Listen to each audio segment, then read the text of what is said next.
This is Scott Welch, Muscle Insider Magazine. I'm live with Jennifer Dorie. Congratulations on a second place finish at the Olympia. How does that feel? Thank you. It feels amazing. I mean, it still hasn't really hit me yet, so I'm like, it'll hit me this week. But it was an awesome weekend. Just I couldn't have asked for a better weekend. So Just amazing. I mean, tell me, what did you do differently? I mean, Tampa Pro show was where you qualified for this show. And what did you do differently in your prep for this show? we really didn't change too much, just because from Tampa, my feedback was really don't change too much, don't get too much leaner, don't lose that fullness. So my goal for this show coming in was to bring a fuller package, because my feedback pretty much is that finals, I always bring a really full package. Prejudge, I'm lacking that pop. So we just tried to make sure that I was lean enough that we could load me hard the days prior to the show. So I Now, had to eat second place. a lot of food. Okay. Now, second place, when you were on the stage up there, you were really nervous on who was going to win. When you got yourself down and they started to call different pros out that were placing behind you, were you in your mind thinking, "Oh my gosh, I might actually win this"? Yeah, it's a crazy feeling, because when you're on stage, you're almost thinking like they're saying fifth place, you're like, don't call me for fifth, don't call me for fifth. And then fourth place, and they're like, okay, so I'm not fourth. And then I'm like listening for third place. I'm like, okay, so I'm not third.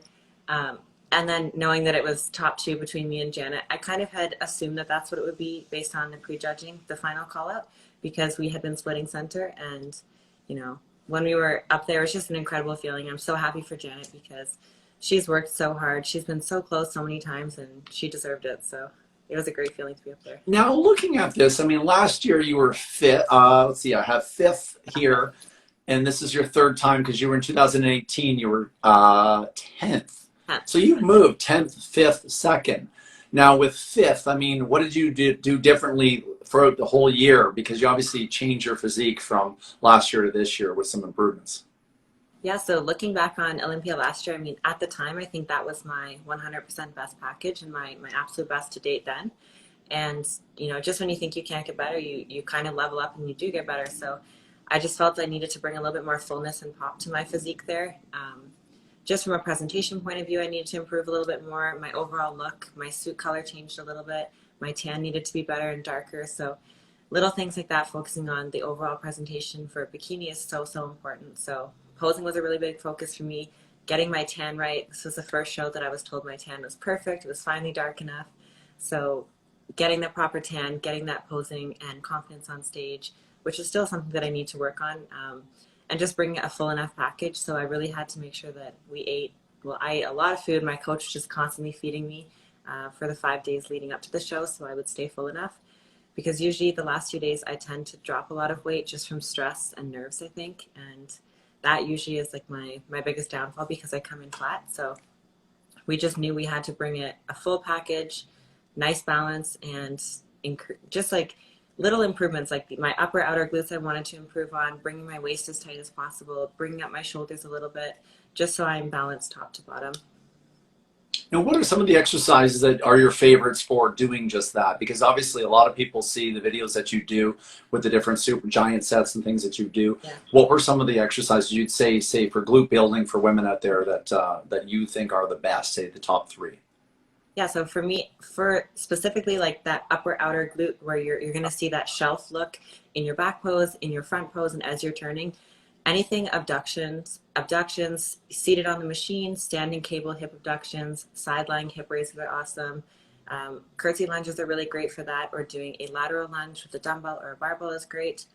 And anything where your feet are abducted, pointed outwards is going to really help hit that area.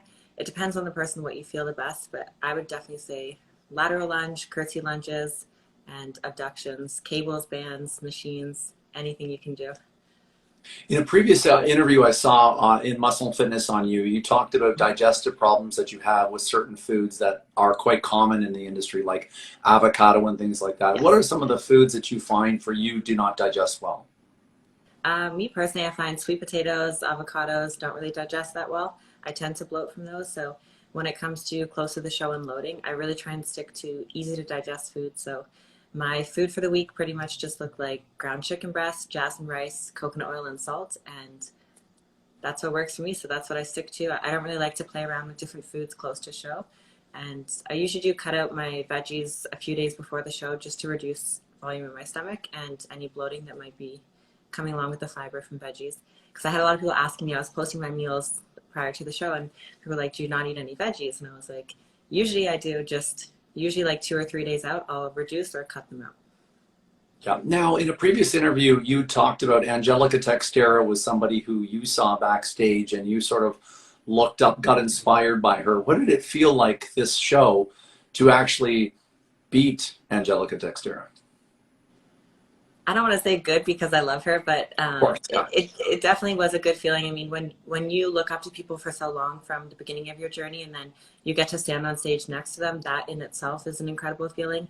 Never mind when you get to surpass them in a placing like that. So Angelica is a champion in and out. Everyone who's met her knows that. Yeah. She actually made a post this morning saying about how she feels motivated, that people like me, for instance, who have told her, you know, we're inspired by her, that when we succeed her and do better than her, she feels that she's done her job in motivating us to work hard. So she's just a great person, great champion. Yeah, she was awesome and still is awesome. And I'm glad that I just hoping that this point you realize, hey, you can be Miss Olympia. You're that close, you know, and that this isn't where you've always been at that other half, that top five, you know, and moving around. But now this is silver. This is so close, you know, and obviously we had an upset this year. Wasn't an upset, but obviously the reigning champion was beat in a 6th place, which really is a shocker. We were shocked for sure. But I think that you really put Canada on the map, and I hate to use the patriotic part of this, but it was just amazing to see that you were this close to actually winning the Olympia. Thank you. Yeah, it was incredible. I mean, I personally knew going into the show that my goal going to the show was to win the Olympia. That's always been my ultimate dream, and that's essentially what I'm working towards every show. But I think a lot of people didn't have me on their radar for that top spot or to win. I mean, most of the people predictions, I wasn't up there in that top 2, top 3 spot. So it kind of just motivated me to work even harder, and I'll work hard in silence and show up. And on game day, that's what matters. So it was kind of like a sweet victory for me to prove to everyone else, you know, I can do it and I do belong up there. So proving to myself as well, because I think we all get in our own heads and we doubt our abilities. So knowing that I was that close now, it's like next year I know I have to really bring it. Now, in your life, Mark Anthony, I believe you guys are a couple. I mean, yeah. I assume, obviously, and he obviously is the very first men's physique Olympia champion. And did he have an effect on encouraging you and motivating you to have the confidence to go for this? Oh, of course. He tells me every single day, you're going to be Miss Bikini Olympia. You're going to win. You can win this. You can do it. And in my head, I'm hard on myself. So sometimes I'm like, I don't know if I'm worthy of that title or being up there. And he just constantly tells me every single day, like numerous times a day, you're going to win the Olympia. You're going to be Miss Bikini Olympia. You can do it. So, you know, having someone in your corner who believes in you that much, just, it really makes a big difference in nailing it into your head that you are worthy and you can do it. So, you know, I talked to Mark a number of times over the years, and he said to me that when he moved away from Canada into the US is when doors opened. And that's actually why he hails from Las Vegas on his bios rather than saying from Canada, because it opened the doors. Have you found that same experience being a Canadian? I definitely think that being in the States is very helpful as a competitor, because our industry in the States is a little bit more, I guess, developed than Canada. We're a little bit behind, although Yeah. we've made huge strides, huge improvements in terms of the growth of the sport in Canada. But here there is a lot more shows. There's a lot more pro shows here. The ability to go and support everyone at the different shows. I mean, there's pro shows here every weekend that you can compete or go support. So Canada, we only have a couple pro shows a year, so it's hard to really get that same exposure and be there at the shows, be visible. So I do think that there is more opportunity in the States in terms of being visible at the shows and at the big national shows here, at the pro shows, Olympia, Arnold, all those events. And you're living in Las Vegas? Yes. That must just be awesome for fitness. I mean, Mark had talked about how gyms are open 24 hours and tanning is open 24 hours. And just in general, there's much more, it's a lot easier to get stuff done, where if you're downtown Toronto and the Good Life gym is closed or whatever it is, you kind of lose touch with the prep and the sort of stuff you see on Instagram where there's all these cool gyms in the US. We kind of get stuck with the average gyms. There's a few really good ones, but Yeah. obviously it's different here. Yeah, I'm definitely very lucky and blessed here because we have everything at our fingertips, and we have some pretty cool gyms here that I train at. Usually LVAC is my home gym, but I do train at Fit Club as well when I'm filming, and they're open 24 hours. They have some cool stuff. So, and That's the awesome. weather. There's no winters. Like right now, it's t-shirt weather.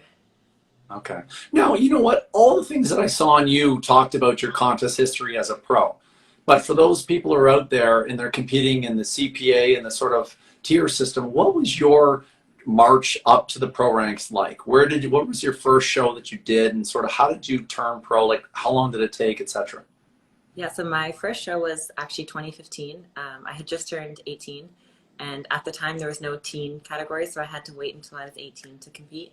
And I did Fidel's show. It was the Markham show Okay. in March, and I won the overall there at my first show. And then a few weeks later, I did Coburg, the natural regional show, and I won the overall there. And then I did, I think Toronto Super Show, the provincial show was the next one. Okay. And I won my class there, but not the overall. And then I did natural provincials, and I won the overall at that show. So I had a pretty big season my first season, and then I ended up going on to do the nationals. I was first call-outs, and I placed sixth, and I was absolutely crushed because that was the first show that I didn't win. So my career started with overall wins, and then that was my first show that I didn't win. So for me, it was what I needed to push even harder and be like, let's come back better.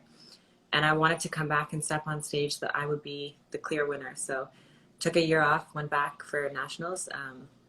That was in New Brunswick. I won my class, and Laura Lee actually won the pro card there.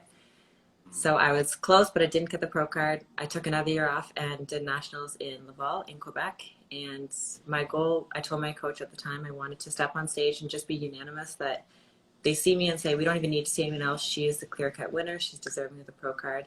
And I just worked my hardest that year to make sure that I could step on stage, one, believing I could turn pro, and two, just presenting a physique that I felt was worthy of being on a pro stage. And that's when I won my pro card. So.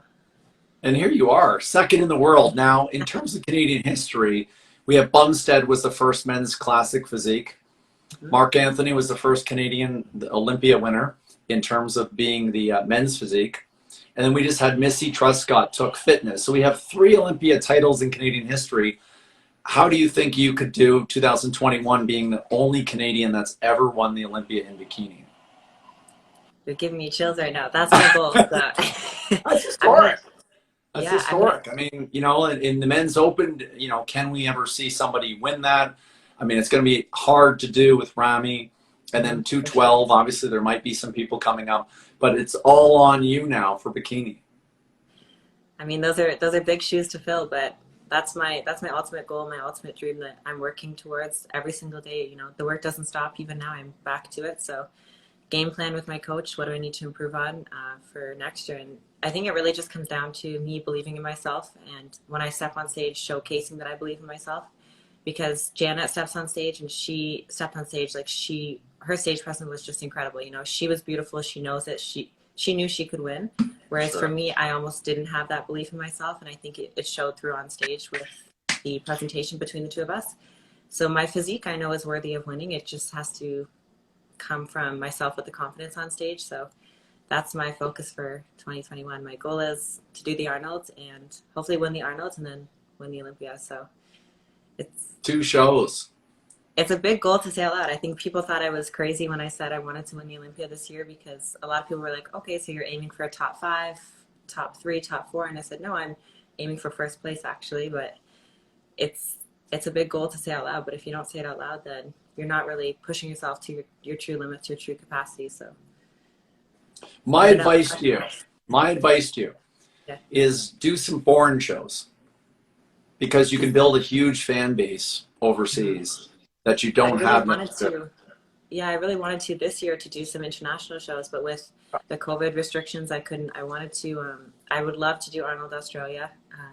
I would love to go to Japan or somewhere like that. Would be incredible.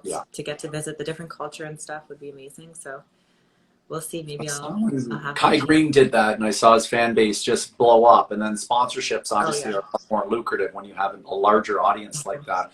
And a lot of times we just assume what everybody in North America knows me. So, but it's amazing how we don't really know the European sensations until they get to be in the pro league, and then all of a sudden we see there's somebody there who has 450,000 followers that you wouldn't even know who's in Germany or in Poland or wherever. But I'd love to see you obviously venture out to some of these shows, and now with the IFBB Pro League putting on these events globally, I think it would just be awesome for you to get that experience and imagine the footage that fans could see and meet new people and get to know you. And I think that's what the Olympia champion needs to be, is an ambassador for the category. And I think that too often we focus on the gym and the prep and not looking at it's important to make the sport itself grow larger. And that's what I think Jay Cutler did in the past, you know, Arnold did in the past, and some of the other great champions. Ronnie Coleman traveled all over the world, and that just grew the overall interest. And I think that for you, you could go to that superstar status. And I think that obviously it is going to happen because you seem very driven, very professional, and we're really happy to see you do so well at the show. Thank you. Yeah, it was an incredible weekend. I mean, I didn't really know what to expect going in because the competition was so tough this year, but everyone brought their A game, and the judges worked us hard. I mean, they made us work for that final call out. We were on stage for a while, and then they brought us back again to do another final call out, and that's actually how I worked myself into that spot, because Angelica was in there with Janet, and then they ended up moving us around. So it was a good show. It was a really good weekend. The live stream was awesome. Just watching it and seeing it was just next level. Did your family tune in, obviously? Yeah, they did. Yeah. They were all sending me videos and stuff, so I wish they could have been here, but I mean, the live stream was very good quality. I heard it was very good, so. It was awesome, yeah.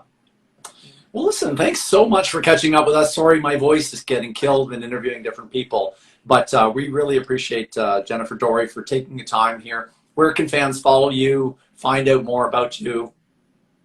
You guys can follow me. My Instagram is Jennifer_Dorie_IFBB Pro, and I'm sure you guys will see the tag on here. But yeah, I'd love if you guys want to send me a follow, and I'll be posting lots of Olympia content. I have so many pictures to post, so many thank yous to put out, and I'm doing my best to respond to all my messages. So if I haven't responded, it's not that I'm ignoring you. I'm just trying to get through them all. So. Awesome. Well, enjoy the victory. Christmas Eve is tomorrow. You deserve a little bit of a break. Hopefully you guys can have a chill out session. Lots of good food. Yeah, exactly. Thanks again, Jennifer. We really appreciate your time. Of course. Thank you so much. Okay.